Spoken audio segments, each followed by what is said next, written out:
پیغمبروں نے ان سے کہا کہ ہاں ہم تمہارے ہی جیسے آدمی ہیں، لیکن اللہ اپنے بندوں میں سے جس پر چاہتا ہے نبوت کا احسان کرتا ہے، اور ہمارے اختیار کی بات نہیں کہ ہم اللہ کے حکم کے بغیر تم کو تمہاری فرمائش کے مطابق معجزہ دکھائیں، اور اللہ ہی پر مومنوں کو تو بھروسہ رکھنا چاہیے۔ اور ہم کیوں اللہ پر بھروسہ نہ رکھیں، حالانکہ اس نے ہم کو ہمارے دین کے سیدھے رستے بتائے ہیں،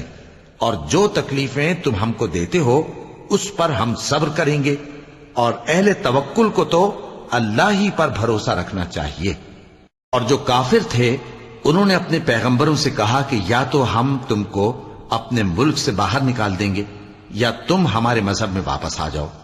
پس ان کے پروردگار نے ان کی طرف وحی بھیجی کہ ہم ظالموں کو ہلاک کر دیں گے اور ان کے بعد تم کو اس زمین میں آباد کر دیں گے۔ یہ اس شخص کے لیے ہے جو قیامت کے روز میرے سامنے کھڑے ہونے سے ڈرے اور میرے عذاب سے خوف کرے۔ اور پیغمبروں نے اللہ سے فتح چاہی اور ہر سرکش ضدی نامراد رہ گیا۔